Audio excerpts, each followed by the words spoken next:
Hello everyone, मैं बहुत बहुत स्वागत करती हूँ आपका नीम इंस्टीट्यूट के इस ऑनलाइन प्लेटफॉर्म पर। आज जो है हम अपनी केमिस्ट्री की क्लास में जो है वो रिडॉक्स रिएक्शंस के बारे में पढ़ने वाले हैं। पिछली क्लास में हमने जो था earlier concept of redox reactions किया था, ठीक है, ऑक्सीडेशन एंड रिडक्शन किया था। आज हम जो है वो इलेक्ट्रॉनिक कॉन्सेप्ट पढ़ेंगे रिडॉक्स रिएक्शन का, और इसके अलावा हम जो है वो ऑक्सीडेशन नंबर कैसे फाइंड आउट करते हैं वो भी सीखेंगे। तो अपनी क्लास में चलने से पहले मैं आपको नीम इंस्टीट्यूट के बारे में कुछ बता दूं। जैसा कि आप सभी अपनी स्क्रीन पर देख रहे हैं, मिशन HPSSC। मिशन HPSSC का मतलब है कि Neem institute Himachal Pradesh staff selection commission और बोर्ड के अंडर आने वाले different competitive exam HP patwari, HP police, HP forest guard, HP clerical, HP TET, HP commission, allied services and other clerical exam की जो है वो ऑनलाइन और ऑफलाइन जो है वो कोचिंग प्रोवाइड करता है। इस सेशन में मैं स्पेशली बात कर रही हूँ हमारे HP टैट के बैच के बारे में। तो नीम इंस्टीट्यूट ने HP टैट की तीनों स्ट्रीम्स के लिए जो है वो ऑनलाइन क्लासेस जो है वो स्टार्ट कर दी हैं। अगर आप भी हमारे ऑनलाइन कोर्स में शामिल होना चाहते हैं तो गूगल प्ले स्टोर पर जाइए, नीम इंस्टीट्यूट लिखिए, वहाँ आपको इस तरह का आइकन देखने को मिलेगा, उसको इंस्टॉल कीजिए और अपनी ऑनलाइन क्लास बुक करवाने के लिए हमारे फ़ोन नंबर 9459802085 पर कॉल करके अपनी ऑनलाइन क्लास जो है वो बुक करवाइए। अब मैं आपको बता दूं कि नीम इंस्टीट्यूट ज्वाइन करने में आपके क्या क्या बेनिफिट्स हैं। Benefits of our online and offline classes. सबसे पहला बेनिफिट जो आपको मिलेगा वो है 1 week demo free. 1 week demo का फ्री मतलब ये है कि आप 1 वीक तक फ्री डेमो लेकर एनालाइज कर सकते हैं कि क्या जो टीचर यहाँ पे आपको पढ़ा रहे हैं वो आपके एग्ज़ाम पॉइंट ऑफ व्यू से है या नहीं, क्या टीचर कैपेबल हैं कि वो आपको आपके एग्ज़ाम से रिलेटेड प्रेपरेशन करवा सकते हैं अथवा नहीं। तो इसके लिए 1 वीक डेमो फ्री रखा है। इसके अलावा daily classes, weekly test and quizzes and doubt removal session भी जो है वो रहता है। इसके अलावा एक और इम्पॉर्टेंट थिंग जो आपको यहाँ पे दिख रही है आपकी स्क्रीन पर वो है 20% discount for BPL students. Neem institute ने 20% डिस्काउंट जो है वो BPL स्टूडेंट्स के लिए रखा है ताकि वो अपनी पढ़ाई को जो है वो सुचारू रूप से चला सकें। जहाँ तक HP टेट की फ़ीस की बात है वो है 1999 रुपीज़, और इस फीस में भी हम 20% डिस्काउंट दे रहे हैं BPL स्टूडेंट्स को। HP टेट में केमिस्ट्री और बायोलॉजी का सेक्शन जो है वो मेरे पास रहेगा। तो चलिए चलते हैं हम अपनी केमिस्ट्री की क्लास की तरफ। तो अपनी पिछली क्लास में हमने केमिस्ट्री में जो है वो ऑक्सीडेशन एंड रिडक्शन का अर्लियर कॉन्सेप्ट पढ़ा था, पुराना कॉन्सेप्ट। तो उसके आपसे देखो पेपर में अर्लियर कॉन्सेप्ट भी पूछ सकते हैं, इलेक्ट्रॉनिक कॉन्सेप्ट भी पूछ सकते हैं, या स्टेटमेंट के द्वारा कोई भी जो है वो पूछा जा सकता है। तो सबसे पहले अर्लियर कॉन्सेप्ट क्या होता है। अर्लियर कॉन्सेप्ट बोलता है कि ऑक्सीडेशन मतलब addition of oxygen and any electronegative element and removal of hydrogen और any electropositive element, and reduction is addition of hydrogen और एनी इलेक्ट्रोपॉजिटिव एलिमेंट और रिमूवल ऑफ ऑक्सीजन और एनी इलेक्ट्रोनेगेटिव एलिमेंट। तो earlier concept के according oxidation और reduction की ये definitions थी। अभी हम अपने इस लेक्चर में पढ़ने वाले हैं electronic concept of oxidation and reduction, ठीक है। वो addition of hydrogen addition of oxygen and removal of hydrogen से रिलेटेड था, लेकिन ये जो कॉन्सेप्ट है ये इलेक्ट्रॉन से जो है वो रिलेटेड है। तो यहाँ पे ऑक्सीडेशन इलेक्ट्रॉनिक कॉन्सेप्ट के अकॉर्डिंग क्या है, the process in which an atom और आयन लूजेज 1 और मोर इलेक्ट्रॉन, ठीक है, उस प्रोसेस को बोलते हैं ऑक्सीडेशन, जिसमें कोई एटम या कोई आयन, ठीक है, वो आयन भी हो सकता है और एटम भी हो सकता है, जब वो लूज करता है इलेक्ट्रॉन तो उस प्रोसेस को हम बोलते हैं ऑक्सीडेशन, ठीक है। तो जैसे यहाँ पे सोडियम है, सोडियम इलेक्ट्रॉन लूज करके बन रहा है सोडियम पॉजिटिव, ठीक है, सोडियम पॉजिटिव है ये, प्लस इलेक्ट्रॉन इसने लूज किया।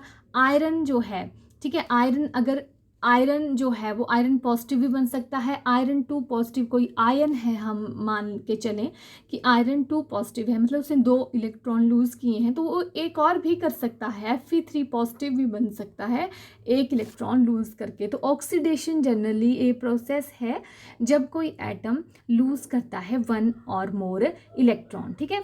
तो उस प्रोसेस को हम बोलते हैं ऑक्सीडेशन। अब है ऑक्सीडाइजिंग एजेंट क्या होते हैं, the species which loses electron during oxidation, electrons हैं ये, आप क्लियर कर लीजिए यहाँ पे। दो जो स्पीसीज जो है वो इलेक्ट्रॉन लूज करती हैं ड्यूरिंग ऑक्सीडेशन, ठीक है, उनको हम बोलते हैं रिड्यूसिंग एजेंट। तो रिड्यूसिंग एजेंट क्या होते हैं? जो लूज करते हैं इलेक्ट्रॉन्स, ठीक है, ड्यूरिंग ऑक्सीडेशन, उनको बोलते हैं रिड्यूसिंग एजेंट। ऑक्सीडेशन क्या है? The process in which atom और आयन लूज वन और मोर इलेक्ट्रॉन। और रिड्यूसिंग एजेंट क्या होते हैं? जो स्पीसीज जो है वो लूज करती हैं इलेक्ट्रॉन, उनको रिड्यूसिंग एजेंट बोलते हैं। रिडक्शन क्या है? The process in which one atom और आयन गेन वन और मोर इलेक्ट्रॉन। ऑक्सीडेशन का उल्टा, रिडक्शन में क्या होगा? Gain of electron. जैसे मान लो क्लोरीन है, यहाँ एग्जाम्पल में क्लोरीन एक इलेक्ट्रॉन लेकर जो है वो क्लोरीन आयन बन जाएगा, ठीक है। तो दिस इज रिडक्शन, क्योंकि यहाँ गेन ऑफ इलेक्ट्रॉन हो रहा है। जैसे हमारे पास एक इधर कॉम्प्लेक्स बना हुआ है FeCN6 3 नेगेटिव, ठीक है। FeCN6 जो है, आपको मैं दिखाती हूँ जूम करके, FeCN6 3 नेगेटिव। अब ये एक इलेक्ट्रॉन गेन करता है तो ये बन जाएगा FeCN6 4 नेगेटिव, क्योंकि एक और इलेक्ट्रॉन जो है वो इसने गेन किया और इसके ऊपर चार्ज जो है वो एक और बढ़ गया। तो reduction is a process in which one atom और आयन गेन्स वन और मोर इलेक्ट्रॉन, और ऑक्सीडेशन में जो है वो लूज करते हैं इलेक्ट्रॉन्स, ठीक है। नेक्स्ट है the species which gain electron during reduction is called oxidising agent. अब जो स्पीसीज गेन करती है इलेक्ट्रॉन्स उसको बोलते हैं ऑक्सीडाइजिंग एजेंट, ठीक है। तो यहाँ पे जैसे हमारे ऑक्सीडाइजिंग एजेंट कौन है? जो गेन कर रहे हैं इलेक्ट्रॉन। तो जैसे क्लोरीन है, ये ऑक्सीडाइजिंग एजेंट है। यहाँ पे ये कॉम्प्लेक्स भी ऑक्सीडाइजिंग एजेंट है, क्योंकि ये गेन कर रहे हैं इलेक्ट्रॉन, ठीक है। दो species which gain electron during reduction are called oxidising agent, ठीक है। आगे है in a chemical reaction loss and gain of electron must take place simultaneously, कि जब भी कोई केमिकल रिएक्शन होती है, ठीक है, तो वहाँ पे loss and gain of electron जो है वो साइमल्टेनियसली चलता है। जिसका मतलब है एक स्पीसीज इलेक्ट्रॉन लूज करती है तो दूसरी गेन करती है, ठीक है। And in other words if one species losing electron, जैसा मैंने आपको बताया कि एक स्पीसीज अगर लूज कर रही है इलेक्ट्रॉन तो दूसरी गेन कर रही है, और ऐसे केमिकल रिएक्शन को हम रिडॉक्स रिएक्शन कहते हैं, क्योंकि यहाँ पे gaining and losing of electron जो है वो साइमल्टेनियसली चलता है। ऑक्सीडेशन में लूज होते हैं इलेक्ट्रॉन और रिडक्शन में जो है वो गेन होते हैं। जैसे हम यहाँ पे एग्जाम्पल ले रहे हैं, ठीक है, तो हम एग्जाम्पल ले रहे हैं यहाँ पे Zn जो है, ठीक है, आपका जिंक जो है वो इलेक्ट्रॉन लूज करके जिंक 2 पॉजिटिव जो है वो बना रहा है, 2 इलेक्ट्रॉन इसने लूज किए। तो इस प्रोसेस को हम क्या बोलेंगे? अभी आपने पढ़ा कि ऑक्सीडेशन में लूज ऑफ इलेक्ट्रॉन्स होता है, ठीक है। तो इसने 2 इलेक्ट्रॉन लूज किए, ये एटम था, 2 इलेक्ट्रॉन इसने लूज किए, ठीक है। तो ये हो गई आपकी ऑक्सीडेशन हाफ रिएक्शन, क्योंकि यहाँ पे आपको दिख रहा है कि Zn जो है वो एटम है, उसके ऊपर 2 पॉजिटिव चार्ज आ रहा है क्योंकि वो 2 इलेक्ट्रॉन लूज कर रहा है। दूसरा है हमारा, जैसे मान लो 2H पॉजिटिव है कोई हमारा आयन और वो 2 इलेक्ट्रॉन गेन कर रहा है और हाइड्रोजन गैस बना रहा है। तो यहाँ आप देख रहे हैं जो हाइड्रोजन आयन है वो 2 इलेक्ट्रॉन गेन कर रहा है और H2 बना रहा है। तो यहाँ गेनिंग ऑफ इलेक्ट्रॉन हो रही है। इस प्रोसेस को बोलेंगे हम रिडक्शन हाफ रिएक्शन। क्या बोलेंगे? Reduction half reaction. अब देखिए जो ओवरऑल रिएक्शन क्या होगी, देखिए 2 इलेक्ट्रॉन इस साइड, 2 इलेक्ट्रॉन इस साइड, ये एक दूसरे को कट कर देंगे। तो लेफ्ट हैंड वाली साइड हम लेफ्ट हैंड वाली साइड ही चीज़ें लिखेंगे, राइट हैंड वाली राइट हैंड वाली साइड। तो जिंक, ठीक है, जिंक आ गया आपका यहाँ पे 2H positive 2H positive, 2 electron से 2 इलेक्ट्रॉन कट हो गए क्योंकि आमने सामने है, ये रिएक्टेंट वाली साइड है, ये प्रोडक्ट वाली साइड, ठीक है। एंड Zn2 पॉजिटिव, ठीक है, प्लस H2 ये प्रोडक्ट वाली साइड है, तो हमने यहाँ भी प्रोडक्ट वाली साइड लिखेंगे। अब ये है ओवरऑल रिएक्शन जिसको हम बोलेंगे रिडॉक्स रिएक्शन। अब यहाँ आपको कैसे पता चलेगा कि यहाँ पे ऑक्सीडेशन हो रही है कि रिडक्शन हो रही है? अगर मान लो अब आपके पास ये ऊपर वाला ना हो, ठीक है, सिर्फ नीचे वाला ही रिएक्शन हो, ये वाला, तो आपको कैसे पता चलेगा कि ऑक्सीडेशन कौन कर रहा है और रिडक्शन कौन कर रहा है? तो आप देखेंगे ये Zn है, ये Zn2 पॉजिटिव बनाएगा। कैसे? जब 2 इलेक्ट्रॉन लूज करेगा बढ़ेगा तो जिंक क्या कर रहा है, यहाँ पे ऑक्सीडेशन कर रहा है, ऑक्सीडाइज हो रहा है, और 2H पॉजिटिव क्या कर रहे हैं, ये 2 इलेक्ट्रॉन गेन कर रहे हैं, तब H2 में बन रहे हैं। तो ये रिएक्शन हो रही है इनके बीच में, ठीक है। तो ओवरऑल रिएक्शन जो है ये क्या है, रिडॉक्स रिएक्शन, जहाँ ऑक्सीडेशन और रिडक्शन जो है वो साइमल्टेनियसली जो है वो चल रही है, ठीक है। तो आगे है हमारा एक छोटी सी टर्म है इलेक्ट्रोकेमिकल सेल। इलेक्ट्रोकेमिकल सेल क्या होती है, ठीक है। तो इलेक्ट्रोकेमिकल सेल अभी जो आपने पढ़ा, आपसे जो है मैंने अभी आपको बताया क्वेश्चन किस तरह से आ सकते हैं, कोई रिएक्शन है पूछ सकते हैं कि ऑक्सीडेशन कहाँ पे हो रही है यहाँ पे, या जो रिडक्शन कहाँ पे हो रही है। तो जो कॉन्सेप्ट है वही चलेगा, जहाँ लूजिंग ऑफ इलेक्ट्रॉन्स है वहाँ पे ऑक्सीडेशन होगी, और जहाँ गेनिंग ऑफ इलेक्ट्रॉन है वहाँ रिडक्शन होगी, जैसा मैंने अभी एग्जाम्पल देके बताया। अब इलेक्ट्रोकेमिकल सेल क्या होती है, ठीक है। और ये क्वेश्चन भी आता है टेट में कि इलेक्ट्रोकेमिकल सेल क्या होती है, ठीक है। और उसमें जो है वो कौन सी एनर्जी में चेंज होती है। तो इलेक्ट्रोकेमिकल सेल क्या है, और device in which redox reaction is carried indirectly, ठीक है। ऐसी डिवाइस जिसमें रिडॉक्स रिएक्शन जो है वो कैरिड होती है, एंड द केमिकल एनर्जी यहाँ पे ऐड कर लीजिए changes into electrical energy, chemical energy changes into electrical energy, ठीक है। तो इलेक्ट्रोकेमिकल सेल में आपसे क्वेश्चन पूछें कि कौन सी एनर्जी में चेंज हो रही है। तो इलेक्ट्रोकेमिकल सेल में केमिकल एनर्जी जो है वो इलेक्ट्रिकल एनर्जी में चेंज होती है। आगे हम इलेक्ट्रोकेमिकल सेल का एक एग्जांपल देखें जिसमें केमिकल्स होंगे, ठीक है। तो उसमें जब हम जो है वो हीट देंगे उसको, ठीक है, या इलेक्ट्रिसिटी पास करेंगे तो वो मूवमेंट्स ऑफ आयन होगी, और ये केमिकल एनर्जी जो है वो इलेक्ट्रिकल एनर्जी में चेंज होगी। नेक्स्ट है इलेक्ट्रोलिसिस क्या है, ये हमने जो है वो इक्विलिब्रियम में भी पढ़ा है कि इलेक्ट्रोलाइट्स क्या होते हैं, जो डिसोशिएट होते हैं, कुछ जो है वो स्ट्रॉन्ग होते हैं, कुछ वीक। तो इलेक्ट्रोलिसिस क्या है, the process of decomposition of an electrolyte when electric current is passed through it either state का मतलब है कोई भी स्टेट हो सकती है उसकी, मॉल्टन स्टेट और एक्वस स्टेट, ठीक है। कि जब भी हम किसी इलेक्ट्रोलाइट का डिकम्पोजिशन करते हैं उसमें इलेक्ट्रिक करंट पास करके, तो क्या होता है, ठीक है, उसकी डिकम्पोजिशन हो जाती है, वो टूट जाता है अपने आयंस में, और इस प्रोसेस को बोलते हैं इलेक्ट्रोलिसिस, ठीक है। तो इलेक्ट्रोलिसिस क्या है, the process of decomposition of an electrolyte when electron नहीं है, ये इलेक्ट्रिक है यहाँ पे, when electric current is pass through it either in its molten state और इन इट्स एक्वस स्टेट। तो आगे हम इसको एग्जाम्पल से करेंगे, जैसे इलेक्ट्रोलिसिस ऑफ मोल्टन है ये MOLTEN, मोल्टन लेड ब्रोमाइड, ठीक है। तो हमने कहा कि इलेक्ट्रोलिसिस होती है, क्या होती है इलेक्ट्रोलिसिस, कि जो इलेक्ट्रोलाइट है हमारा, जैसे हमने यहाँ पे एग्जाम्पल लिया है, अपने इलेक्ट्रोलाइट का एग्जाम्पल लिया है, तो हमने जो इलेक्ट्रोलाइट लिया है वो लिया है मोल्टन लेड ब्रोमाइड। क्या लिया है, मोल्टन लेड ब्रोमाइड, जिसका फॉर्मूला होता है PbBr2, मोल्टन लेड ब्रोमाइड।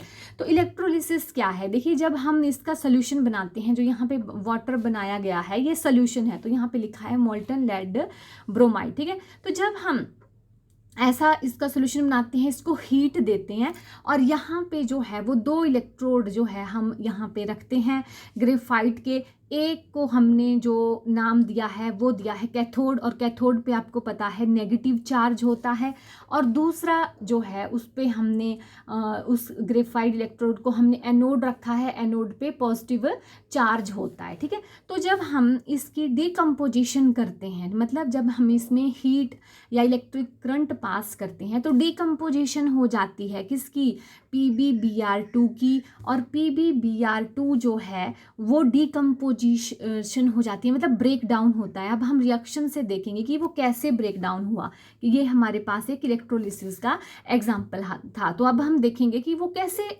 जो था वो डिकम्पोज हुआ। तो PbBr2 जो हमारे पास है, ठीक है, वो उसकी डिकम्पोजिशन होगी किसमें, उसकी डिकम्पोजिशन होगी Pb2 पॉजिटिव में प्लस Br नेगेटिव में, ठीक है, 2Br नेगेटिव में उसकी डिकम्पोजिशन होगी। देखिए ये PbBr2 है उसकी लेड ब्रोमाइड जिसका हमने नाम दिया, हमने उसका एक्वा सोल्यूशन बनाया, उसकी डिकम्पोजिशन होगी Pb2 positive plus 2Br negative में। ठीक है, अब जब हम इलेक्ट्रिक करंट पास करेंगे, अब हमने बोला कि कैथोड पर क्या होगा। ठीक है, कैथोड जो है वो एक नेगेटिव इलेक्ट्रोड है, तो उस पर क्या होगा। देखिए कैथोड हमने अभी देखा वहाँ पे पिक्चर में कि एक नेगेटिव इलेक्ट्रोड है, तो नेगेटिव इलेक्ट्रोड है तो जब इलेक्ट्रोलिसिस होगी तो वहाँ सोल्यूशन से कौन से आयन उस पर जाएंगे, उस पर जाएंगे पॉजिटिव आयन, तो Pb2 पॉजिटिव जो है वो कैथोड पर चला जाएगा। तो अब हम बोल रहे हैं कि Pb2 positive will move towards cathode where they will take up electrons and changes to Pb and the reaction is called reduction reaction. ठीक है, कैथोड पर क्या होगा, जो आपके Pb2 पॉजिटिव हैं, ठीक है, वो चले जाएंगे आपके कैथोड पे जहाँ नेगेटिव चार्ज है। नेचुरली ये पॉजिटिव चार्ज हैं, कैथोड पे नेगेटिव चार्ज होता है, तो वो उसको अट्रैक्ट करेंगे और वहाँ चले जाएंगे। तो Pb2 पॉजिटिव वहाँ से 2 इलेक्ट्रॉन लेगा जो यहाँ रिएक्शन में लिखा हुआ है। ठीक है, और किस में चेंज हो जाएगा, Pb में जो है वो चेंज हो जाएगा। वहीं यहाँ पे लिखा है Pb2 positive plus 2 electron is equal to Pb। ठीक है, तो अब जो है वो इलेक्ट्रॉन गेन कर रहा है कैथोड पर जाके, तो इलेक्ट्रॉन गेन करने को बोलते हैं रिडक्शन रिएक्शन। तो कैथोड पे कौन सी रिएक्शन हो रही है, रिडक्शन रिएक्शन। आपको याद रखना है कि कैथोड पे कौन सी रिएक्शन होती है, रिडक्शन रिएक्शन। नेक्स्ट है एनोड पे क्या होगा, तो आपने द नेगेटिव आयन, ठीक है, नेगेटिव आयन जो होंगे जो हमने अभी बनाए यहाँ पे, इसकी डिकम्पोजिशन हुई। ठीक है, तो किस में चेंज हुआ, ये Br2 चेंज हुआ हमारा Pb2 पॉजिटिव में प्लस Br नेगेटिव में। तो अब एनोड पे क्या होगा, जो हमारे Br नेगेटिव हैं ये नेगेटिवली चार्ज हैं और एनोड जो है वो पॉजिटिवली चार्ज होता है, तो Br नेगेटिव आयन जो है वो कहाँ चले जाएंगे, वो चले जाएंगे एनोड पे। ठीक है, तो हम बोल रहे हैं कि Br negative ions moves towards anode where they loses electron and change to bromine atom. ठीक है, and loss of electron is called oxidation. ठीक है, तो जो 2Br नेगेटिव आयन हैं, ठीक है, वो क्या करेंगे, वो अपने इलेक्ट्रॉन लूज करेंगे और किस में चेंज हो जाएंगे, Br2 में। तो ये यहाँ पे आप क्लियर कर लेना, प्लस 2e इलेक्ट्रॉन। ठीक है, तो जो Br नेगेटिव है उसने क्या किया वो एनोड पर गया, क्योंकि एनोड आप पे कौन सा चार्ज होता है, पॉजिटिव चार्ज होता है। तो Br नेगेटिव जो है वो एनोड पे चले गए, वहाँ उन्होंने जो है वो इलेक्ट्रॉन क्या किए, नेगेटिव चार्ज था लूज किए, तो Br2 में चेंज हो गए 2 इलेक्ट्रॉन लूज करके।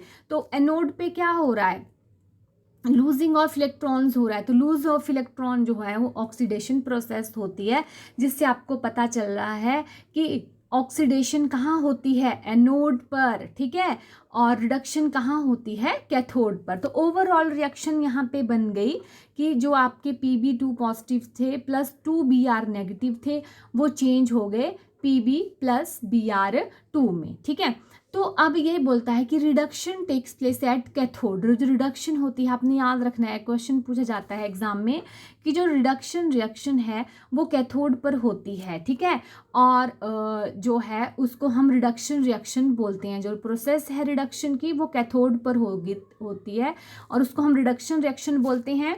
ठीक है, और जो यहाँ पे थोड़ा गलत है, एनोड पर क्या होती है, ऑक्सीडेशन। क्या होती है, ऑक्सीडेशन, मतलब जो आपका कैथोड वाला इलेक्ट्रोड है वहाँ पे रिडक्शन होगी, मतलब रिडक्शन गेनिंग ऑफ इलेक्ट्रॉन्स। और जो एनोड है आपका पॉजिटिव जो इलेक्ट्रोड है वहाँ पे ऑक्सीडेशन होगी, मतलब रिमूवल ऑफ इलेक्ट्रॉन। तो ये था एक इलेक्ट्रोकेमिकल सेल में जहाँ हमने ऑक्सीडेशन और रिडक्शन पढ़ी।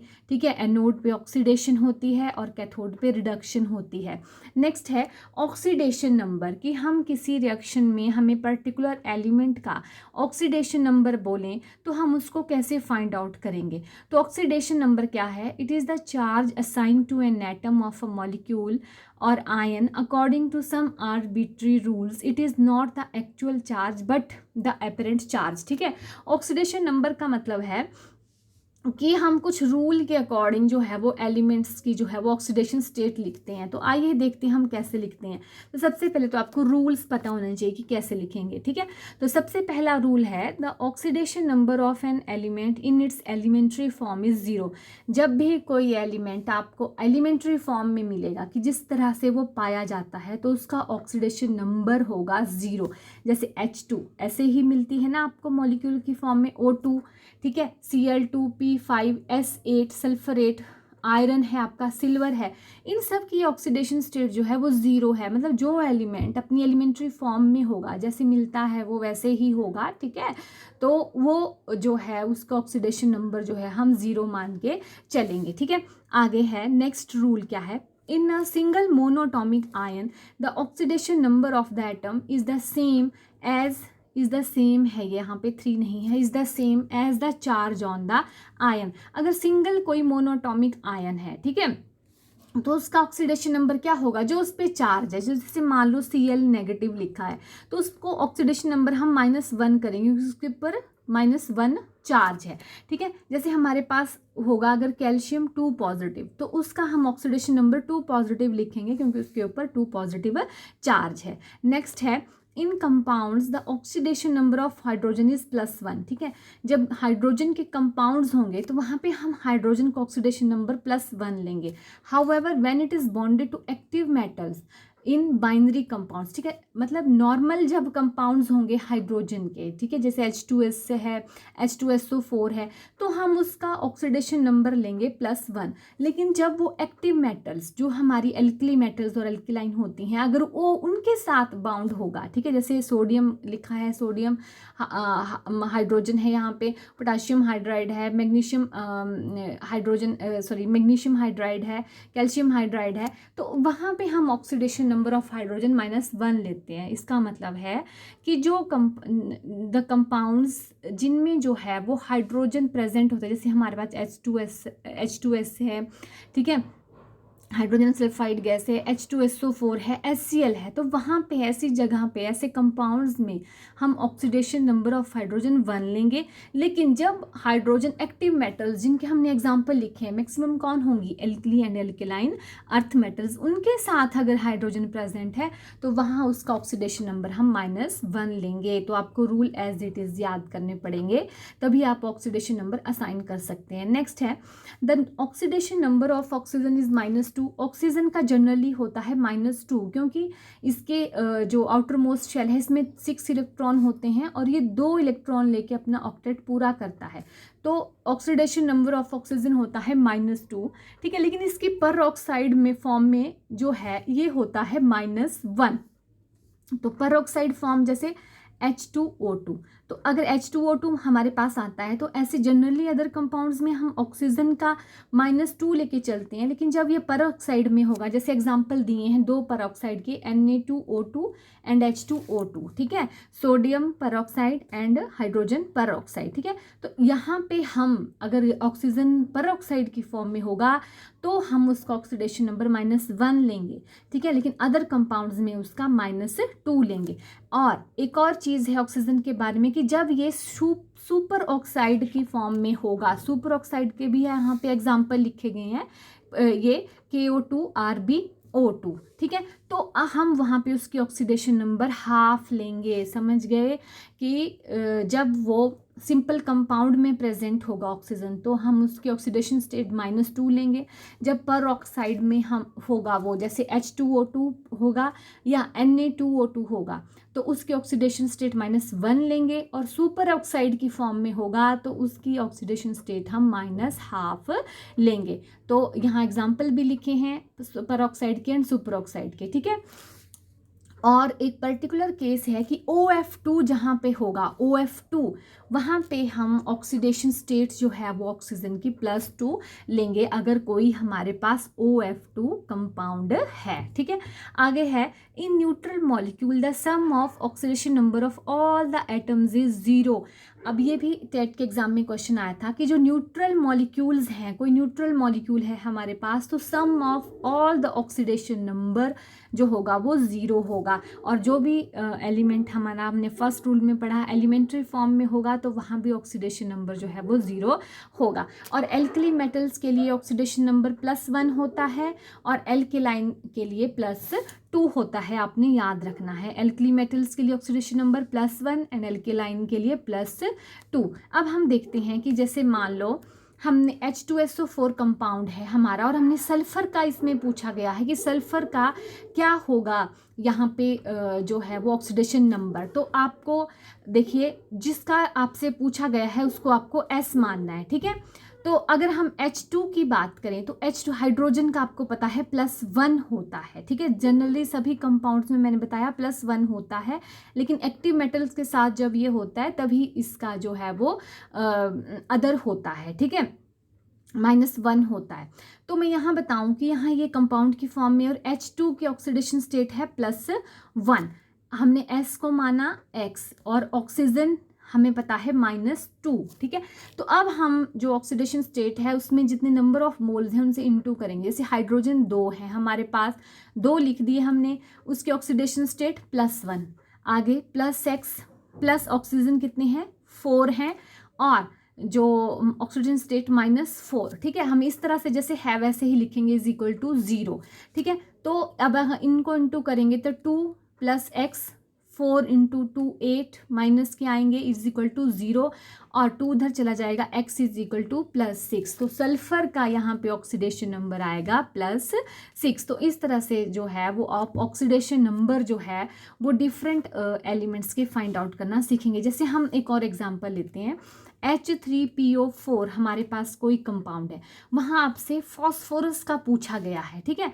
तो आपको पता है हाइड्रोजन का कितना होता है, +1 होता है। फॉस्फोरस का पूछा गया है आपसे तो उसको आप X लिखेंगे और ऑक्सीजन का होता है -2, ठीक है। लेकिन मैंने बताया था कि जहाँ पे परऑक्साइड एंड सुपर ऑक्साइड्स होते हैं वहाँ अलग होता है, तो वो अब रूल आपको याद रखना है। तो H3 है हमारे पास, तो 3 × 1 प्लस फॉस्फोरस को हमने X माना और ऑक्सीजन 4, ठीक है, 4 ऑक्सीजन है और ऑक्सीडेशन स्टेट -2, तो आ गया 3 + X -8 और -8 में से 3 गए -5, X -5, X = 5। तो फॉस्फोरस की ऑक्सीडेशन स्टेट आई हमारे पास 5।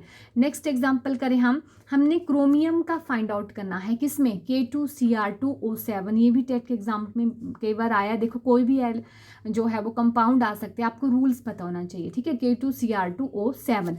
अब K क्या है आपका, K का होगा +1 क्योंकि ये एल्कली मेटल है, ठीक है। तो कितने हैं हमारे पास, पोटाशियम 2 है, ऑक्सीडेशन स्टेट +1, ठीक है, लिख दिया हमने इनटू करके। प्लस क्रोमियम कितने हैं हमारे पास, 2 हैं और उसकी ऑक्सीडेशन स्टेट हमसे पूछी गई है तो हम उसको X ही लिखेंगे, जिसका पूछा गया है वो X, लेकिन हैं कितने, 2, तो वो तो ज़रूर लिखेंगे, ठीक है। +7 ऑक्सीजन कितने हैं, 7 और उसकी ऑक्सीडेशन स्टेट होती है -2। तो इसको कैलकुलेट करके आएगा 2 + 2x - 14 = 2x - 12, ठीक है। 2x = 12, x = +6। तो इस तरह से जो है वो ऑक्सीडेशन स्टेट जो है वो हम डिफरेंट एलिमेंट्स की जो है वो फाइंड आउट करेंगे और पेपर में क्वेश्चन यहाँ से ज़रूर आता है। तो अपने रूल्स ज़रूर याद रखने हैं कि जैसे यहाँ पे ऑक्सीजन के केस में हम कंफ्यूज होते हैं, तो नॉर्मल कंपाउंड में -2 है जो उसके परऑक्साइड है। परऑक्साइड कौन से हैं, 2 ही हैं, H2O2 परऑक्साइड है एंड Na2O2 भी परऑक्साइड है, ठीक है। तो 2 ही ऑक्साइड हैं, H2O2 हाइड्रोजन परऑक्साइड जो आपको फैमिलियर है, आपको पता है, एंड Na2O2 सोडियम परऑक्साइड। वहाँ पे ऑक्सीडेशन स्टेट ऑफ ऑक्सीजन की -1 लेंगे और सुपर ऑक्साइड होगा तो वो पोटाशियम और जो है रुबिडियम का हो सकता है, तो वहाँ पे हाफ होगी ऑक्सीडेशन स्टेट और OF2 में होगी +2, ठीक है। तो ये रूल्स याद करके जो है वो आप अच्छे से फाइंड आउट कर सकते हैं ऑक्सीडेशन स्टेट, ठीक है। तो ये हमारा रिडॉक्स रिएक्शन के बारे में था। नेक्स्ट लेक्चर में हम जो है वो स्टेट्स ऑफ मैटर के बारे में पढ़ेंगे। तो आज के लिए इतना ही। Thank you and have a nice day.